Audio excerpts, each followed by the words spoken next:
My background is in agricultural research. Along the way, I always mentored students and taught some classes. Felt really satisfied in that position and really loved being able to share my passion for plants and ecology and insects with students. And it was just a really natural fit. When I came to City College about 8 years ago, I started teaching a vegetable production class. Like my entomology instructor, I remember walking into that class on day one, and her first presentation, I just remember thinking, like, I want to be like her. I want to bring that energy into a classroom and just be so stoked to tell stories about insects and plants and have students captivated by it. So next week I'll be talking about the variety trial, and we're going to organize a layout, and you'll form groups, and you'll be in charge of one of these beds. So take ownership today of your space, of the bed you're working on. You'll be revisiting these beds throughout the whole remainder of the semester. So CZ City Urban Farm is a 1-acre urban farm space, and we're located in the heart of downtown at San Diego City College.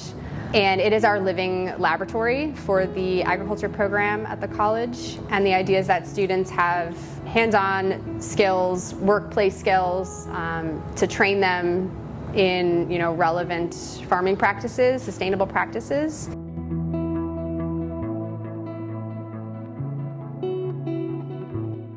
We're a unique program in that we are one of the only community colleges in Southern California to offer a career technical education program. So we are training the next generation of farmers in not only foundational academic skills, but the hands-on experience on a 1-acre urban farm on campus. So we have Seeds at City Farm, which is divided up into multiple growing sites, including this greenhouse and 2 land spaces, plus a classroom and a kitchen.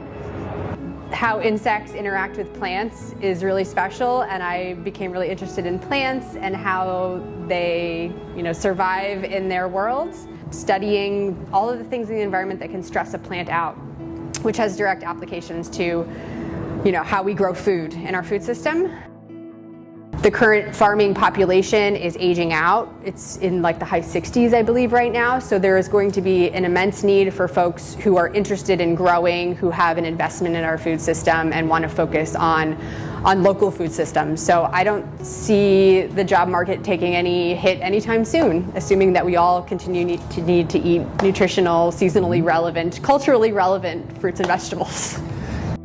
There's a whole area called precision agriculture, where they use drones to fly over a field and pinpoint, okay, these are the areas that are having a nutrient deficiency, or this area is getting under or overwatered.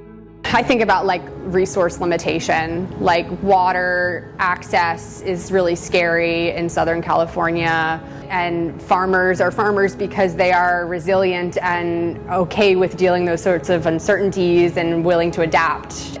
I just had a conversation this morning with a student about genetics and plant breeding and the job opportunities that exist in that field, because this broccoli cultivar here was bred to be more tolerant of heat and salt stress and certain pest problems that we have in our soil. And so everything we grow is with that foundation of like climate change, things that we're going to be dealing with for a very long time.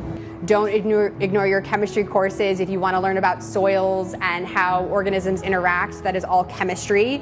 I studied chemical ecology, and much of my degree was in chemistry. So I had to learn about all the equipment that folks use in analytical chemistry labs to, measure the volatiles coming off of this broccoli and what that means to the neighboring broccoli and to the insect trying to find the broccoli to eat.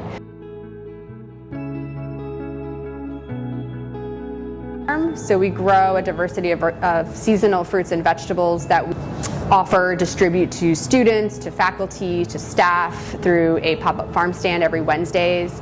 And then we also distribute food to our food pantry.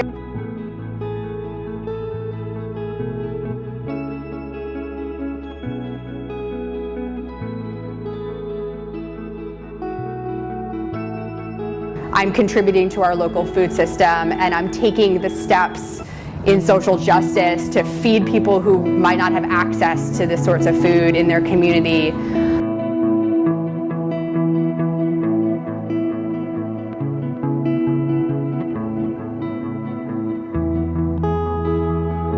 it's the whole community, I think, that really drives me out of bed in the morning. It's literally like the groups of students who are showing up and putting the work in that keeps me going, and they're sharing the same passion for the work we do as I do. It's really what gets me out of bed. Those are the people that are inspiring to me. It's not really one person, but it's the whole, like, all the ag community folks that I've met along the way are really the ones that have been the inspiring ones.